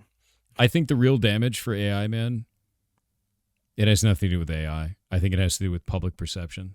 I think it has to do with people currently right now our economy's in a really bad spot. A lot of people are really worried and concerned about work. A lot of people can't find work. A lot of companies are knee-jerking to AI, and they think that it's going to solve all of their personnel problems. And people are really worried about AI because there are jobs that are disappearing prematurely for this shit that doesn't work. I think it's to bite a lot of these companies in the ass, legitimately. I think it's going to bite the general public in the ass because they're not going to be able to find work in tech, and we're going to lose engineers as a result over the next several years because we already are. There's people that are deeply afraid of entering tech. I get people that enter the chat every single day and say, should I become a programmer? And I'm like, what do you mean? They're like, AI is going to take all the jobs for that, aren't they? And I was like, God damn it. So like, I'm glad we're talking about this because I think it's something that is more dangerous than AI is itself. And I do think that talking heads on the internet claiming that it's going to be the end of society and all this kind of shit is just adding to that. And I don't think that it's beneficial. I don't think it's good.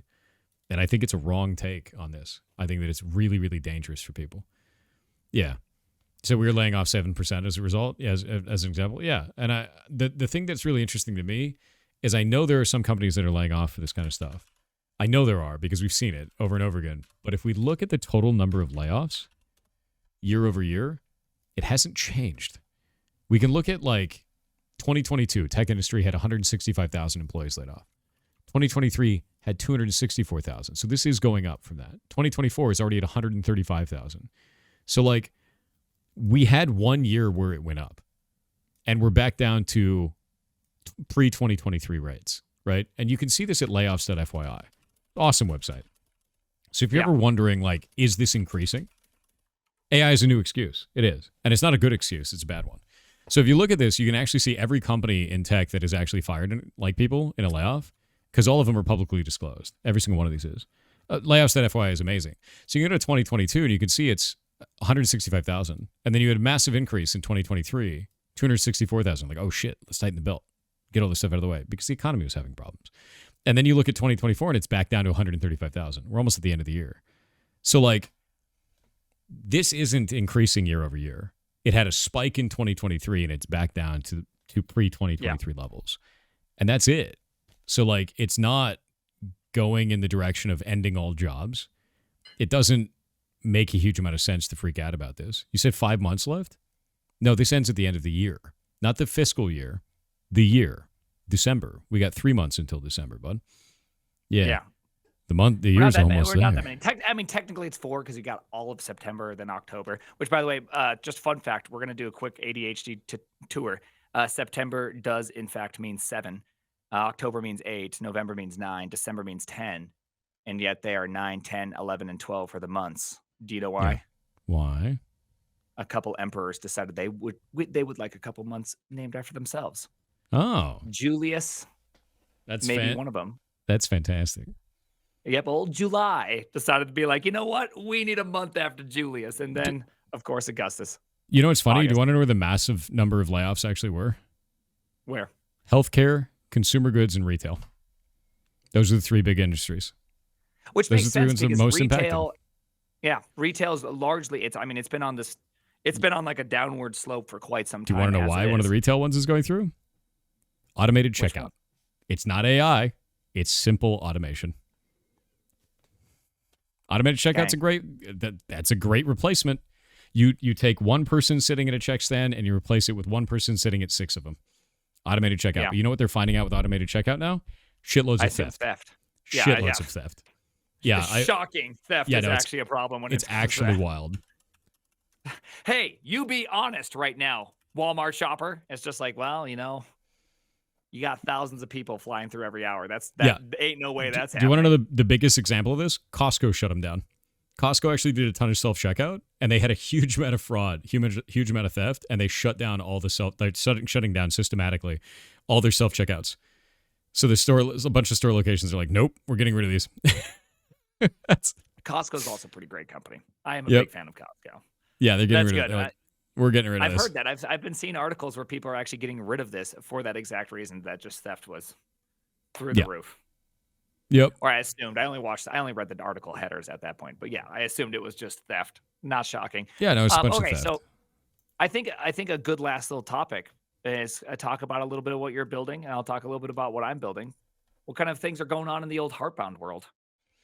So I just finished all the writing for Animus, which is kind of cool, and I just finished a new cutscene where one of the endings that was in the game before is no longer an ending. It actually wraps back into the story in a new, unique way, which is kind of cool.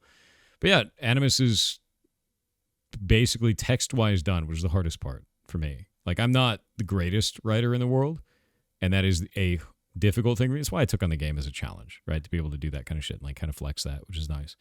And it just takes me time, but I'm pretty happy with that. Really happy with it, actually. So yeah, that's what I've been working on for that. Heartbound is, for those who don't know, it's an RPG. It's a choose your own adventure RPG, which is not for everyone. I'm going to tell you very quickly, do not buy the video game. Go play the demo. The demo is an hour long. It's the entire first chapter of the game. That's it, right? But one of the things you should do on the demo is leave the room with your pajamas on and not your sweater, and leave the room with your sweater on. It'll change the entirety of the game. There are thousands of routes to the game. You can go and play with anything, and it's pretty easy for me to design that stuff out. It just takes time to build it, and I'm happy with where it is. And if you like it, leave a review on it. If you don't like it, refund it. Or better yet, don't even buy it in the first place. Play the demo, find out you don't like it, don't buy it.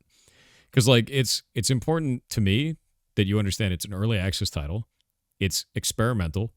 It's deeply different from most RPGs. And you might not like it. So like, that's fine. Like that's fine.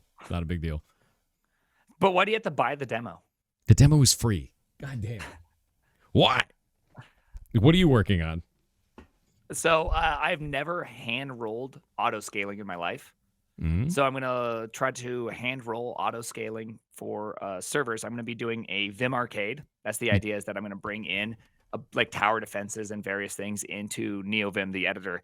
But to do that, I want everything rendered on the server and then make it competitive with like a bunch of people to be able to play the same game of various kinds. Like imagine Fall Guys, but with Vim, right? Vim guys, can you jump around really fast in Vim and I'll do all that crap. Jesus Christ. And so the whole thing's going to be rendered on the server. But then I realized that's going to take a lot of scaling and all that. And I've never actually tried auto scaling. So right now I just got done writing a bunch of custom rules and all that in Go. And I'm going to try out my server so I can do it locally or on Fly, or just whatever hosting service that has a programmatical API at this point. And I'm going to Just try using Go. launching something, get enough games going. How much CPU am I using? I'm just going to write it to an external database and then read from the external database. And so I can just go, okay, this thing's at like 95% capacity. Let's spawn one new machine, and then we'll have this new one. And then always try to peg the highest used one constantly to the highest amount, and then only go down if I don't have that. So that way, as they inevitably go down to zero usage, I just kill them back off. Kind of like make my own weird auto scaling for the fun of it, you know? Why Yeah. not? I mean, that sounds really I think cool. it's a It's a good cool project. Yeah. I'm always encouraging people with that kind of shit too. They're like, "Oh, should I do this thing?" And I was like, "Yes." Like, go do the weird thing. Go make a weird project and like learn some shit from it. Like, you're gonna carry that for the rest of your life. What do you got to lose? Oh, time. You're wasting time worrying about wasting time. Just go do the damn thing. You learn some shit. That's the best place you could possibly be in. You don't know how to do it? Do it, right? Yeah, weird projects That's are the great. entire point for me, is one day streaming will end, and one day maybe I just want to go get a job. Maybe one day I want to go do something. So why not use streaming and use this platform and use all these things as also a means for me to learn stuff that is just going to be valuable for the next 20 years. What do you mean one You day know, you're gonna stop streaming? You just quit Netflix to start streaming full time. And now you're like, Well, I oh, mean, maybe one day I'm gonna quit streaming to go back to Netflix full time. What is this shit? What is no, this? not Netflix, not Netflix. They've already solved scaling, but one day I will be doing something there. Like imagine, I Man's can't already predict the retiring. future. Retiring from retirement. Ridiculous. I've already took off my hat and put it up. Can't No, but believe it's it, dude. I just, I always like to just pretend there's a day where I'll be doing something completely different. Because here's my kind of biggest life observation. It feels like every single time I become comfortable with what is going on in my life, a shakeup somehow happens. Yeah. I finally really settled into living in South Dakota, working remotely for Netflix, and then streaming took off. And I'm like, oh my gosh, here we go. I'm going to cut myself off from such a good company now and try something different. And now I'm going to probably get really comfortable here. And then who knows, maybe just a really cool thing will show up. And I'll be like, oh, I actually want to do that more. And Yeah. instead of like fighting it or trying to force something, it's just like, I'm going to just constantly prepare myself. Because as people say, luck isn't just completely random. It's opportunity meets prepared. and I'm going to be prepared. And I love learning and taking on new challenges that in my head sound hard. But Hockey. now I'm going to, now I'm going to learn it. And then when someone's like, oh, why don't you use Terraform or OpenTofu or Kubernetes and all these things? At least I understand what happens underneath. And then it's easy to use the stuff on top. That's how I approach life. Yeah. No, I was trying to set up the short for the day, and I muted YouTube, and it played anyway. And it was me saying the word hockey. And it's now chat is all saying pocky because they think it says pocky. It's great. I'm saying hockey is just rugby on ice, and I'm not wrong about that. You're not going to hockey to watch a hockey game. You're going to hockey to watch a fist fight on ice. That's what it is. It's true. Yeah. It's actually true. That's the only reason we go to hockey is honestly, I have no idea what's happening. Yeah. I am sitting there like, yeah, go get them. Yeah, the fight. I don't know anything about sports, dude. I don't know. Not a sports ball guy? It's like, yeah, they're doing it. They're doing the thing, whatever that is. That guy's running. Look at him run. Look, he's running. He caught the hand egg. Why do they call it football? You don't use your feet, and it's not a ball. It's a hand egg. It's American hand egg and European foot game. Okay. Okay. Those are the two major sports in America or in the world. It's ridiculous. Which America, the world, same thing in my head. America is the world. I mean, everything fits in Texas. Did you know the whole planet's in Texas?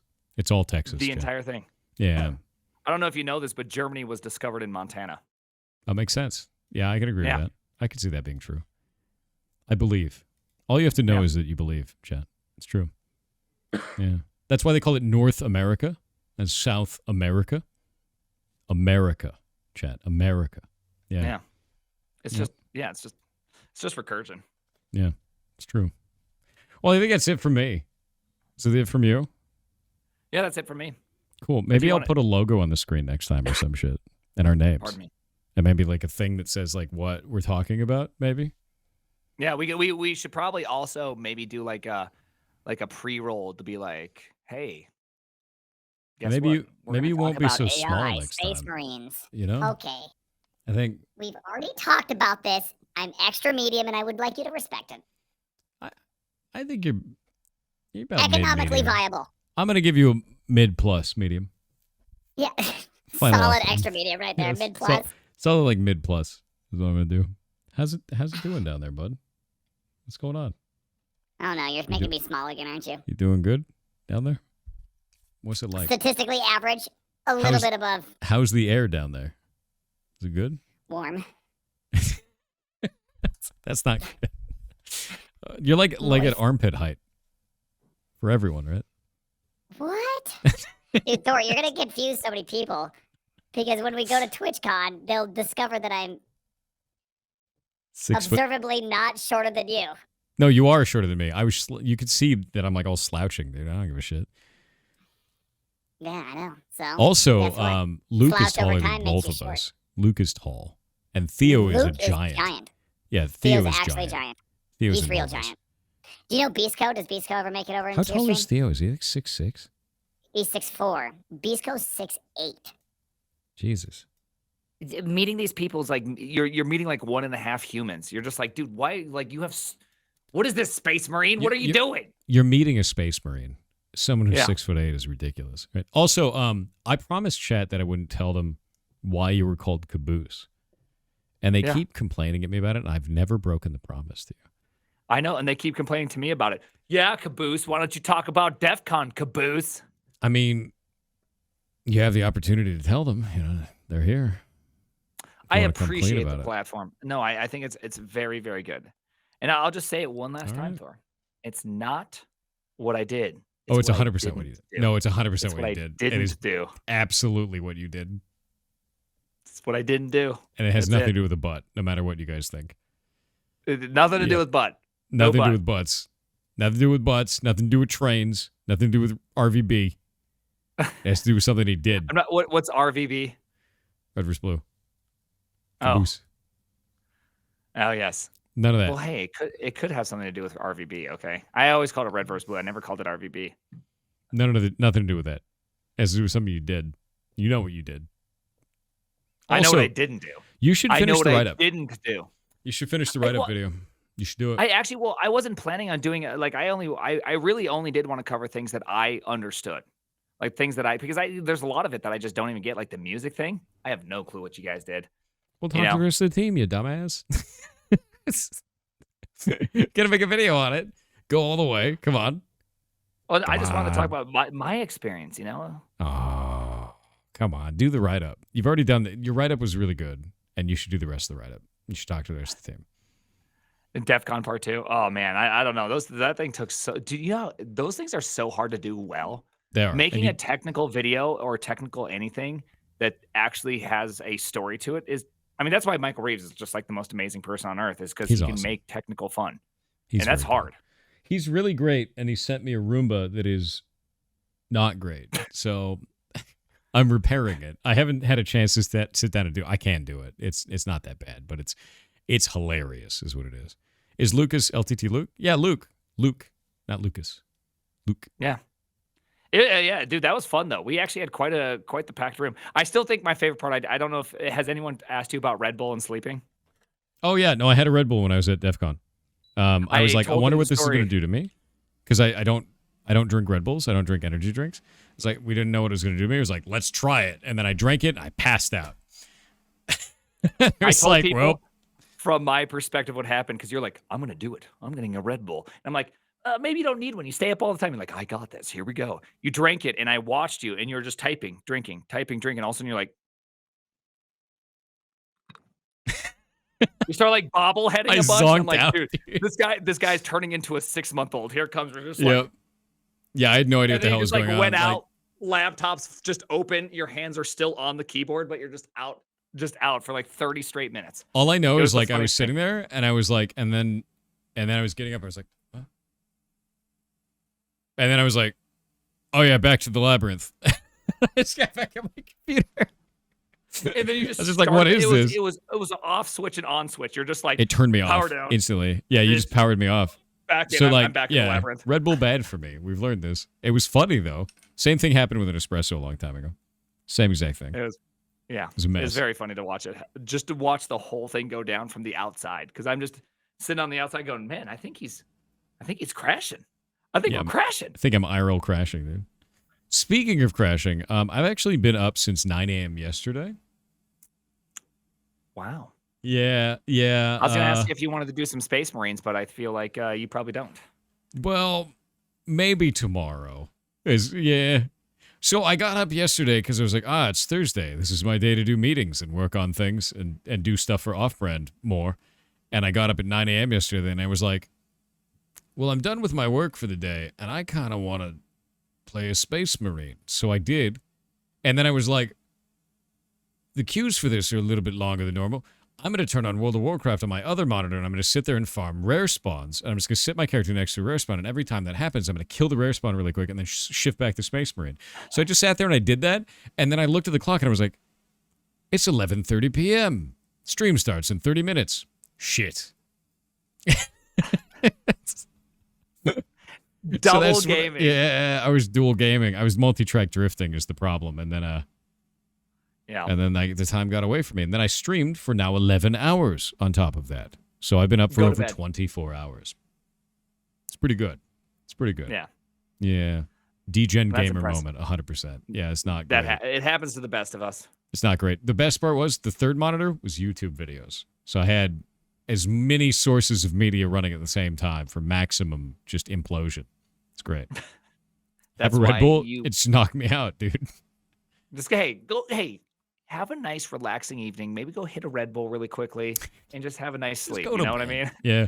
Just have a Red Bull, go to bed, dude. It makes me wonder like what'll happen if I have something that's like stronger. Maybe it's just caffeine knocks, man. I don't know, man. You got to watch it. It was hilarious. Yeah. But anyway, I will see you all later. We're going to find somebody to raid. What are you going to do for the rest of the day? I was going to, there's this Stack Overflow article we're going over, and then in a little bit, I'm going to be working on auto-scaling. All right. I think we'll raid Prime today. I think that's what we're going to do. But this was fun. I've got it all recorded. Hey. So I can give you the I got it recorded too, so that way you can have we don't have to pass through services to have each recording. So it'd be good. Yeah. Hey, this was fun, though. I mean, it's not going to be cool to get my clearly illustrious UI or your diminutive form, as we can see. Wow, you're shrinking. What happened? Okay, stop it. What happened there? You're so I'm small. 6'5" in spirit, worried. okay? I'm worried. I'm big in spirit. You're like a chihuahua. Loud, feisty, tiny. There you are. Yeah. It's true. All This will right. be the thumbnail, I think. I agree. I think this will be the thumbnail. You won't believe how small he is. Actually, what I'm going to do is I'm going to give it to Sunder. I'm going to be like, Sunder, can you make just a ridiculous thumbnail? Just do that for me. And we'll give it to Sunder and find out what happens. It's going to be great. Anyway, That's pretty- we're going to do this more. We're going to have guests and stuff. I'll make a better UI. I'll keep making Yep. fun of Primogen. I'm going to shoot for at least one Ligma per episode. We'll try that. That's bold. That's pretty I bold. Ligma'd you today. It was pretty easy. I'll find other ones. I just have to find something that is in an area that you don't know fully that you're interested in. And I just have to find It is something. my weakness. It's Yeah. man, it gets me every time. Yeah, I have to I get you. so excited. Yeah, it's pretty good. It's pretty good. I'll get you. I'll get you with the Ligma each time. I'm going to try to anyway. That's my goal. All right. Well, hey, you gotta say this is Hack This is hack, dude. and this is Stache. You do have a mustache. I wish I could grow one. That's mine is so sad. I shaved it off today. Hey, well, you have a manly voice. I wish I could have one of those. So I you can know, we just all do we this all have thing. things. Private We Joe, all have things. when are you going to be able to talk like this? Never. Come on now, Private Joe. You know, it's just not my gifting. It's not your gift. Yeah, it's just not my gift in life. You The know, we Emperor don't get provides, to choose Private these Joe. things. Well, the emperor provides and dispenses at which he wills, and I have not received the will yet. You hadn't shaved before? No, I shave it like every 2 days. This shit grows out really fast, but is also awful looking. Like, it's just bad. It's a mess. You have the undense party going on the face. It's like, I don't even know, dude. You ever see, like, what was that episode of South Park where they had, like, the pube hair and he, like, glued it on his face? Like, imagine Oh, that. that was the one where they made Kenny into a dog after playing whatever anime and It's just so throwing a ninja bad. star in his It's face. just that, but it, like, grows really fast. I'm like, Jesus Christ, just shave every day. It's just a mess. So I just do. Is that I- fun? like, I don't even go outside. Like, I'm embarrassed to go outside unless I shave it off because it's just freaking awful. Show us once? No. Hell no. It's awful, dude. It's bad. What's the scar from? I actually fell out of my chair in first grade and caught my mouth on a chain, and it ripped from there to there, and I had 365 stitches and reconstructive nerve surgery. And I also cut off the end of this finger, and they replaced it with that part of my hand. So, like, that was the thing, too. And both times, my surgeon's name was Dr. Wiener. So when I was a kid, I had a brace on my finger. This was healing, and I flip off anyone that I wanted to, and I got to say Wiener all the time. So that was great. It was awesome. No one could stop me from saying, Wiener. And they're like, don't say that. I was like, Dr. Wiener. You know, like, and that was Yeah, it. the You know, ending. like, That'd be very entertaining for a kid. yeah, it was wild. It was a whole thing. But no, that's a tiny little scar. The only thing I got out of it is there's 3 hairs that grow out of the same spot on this, and I got to use a tweezer to get them out. That's it. Everything else is fine. Anyway, Tough life, man. Tough life. it's time to raid Primogen. I have no Remember- idea what it's like not to be able to grow a mustache, so I just sorry or congratulations. I'm not really sure which Enjoy one. your mustache. I will. Yeah. And Chet, I have a challenge for you. I would like you to Ligma Primogen. If one of you can Ligma Primogen, please get in touch with me with a clip to prove that you did it sometime during the day with any method of Ligmaing Primogen. Someone tried to get me really good this morning. Something about like, oh, if you have kids and your wife calls you Prime, then does it mean that your kids know about this video game? They went elaborate. We're talking like full Alex Jones mystery going on. Like Yeah, 15 it's just like- layers of meme. Yeah, And I it was didn't like, work? Wait a Or second. did it work? It did not work. It did not work. It was too. It was It too was too obvious. The plot. involved. Too It was involved. too involved. Prime's a little bit clever, I would say. I would say you're a little clever. Little clever. There was a comma in there, wasn't there? You're little, comma, clever. Yeah, see? There you go. Now he's got it. You're still small. Kind of hurts a little bit. A little bit. Just a little, though. Just a little. Just a little. Also a bit. Just a bit. A little bit. Little bit. Oh, hey, I appreciate you. Appreciate this. Hopefully everybody Yeah. liked it. And hopefully at the end of the day, go build. Don't believe you can predict the future. You And can't. don't stop yourself from building things or learning new subjects just because someone on the internet tells you that it's not going to be valuable. Determine it for Yes. yourself. Don't listen to Twitter. Don't Like, listen really, to Twitter. don't listen to Twitter. Don't listen to Twitter. Don't listen to Reddit. Go learn. Oh gosh, yeah.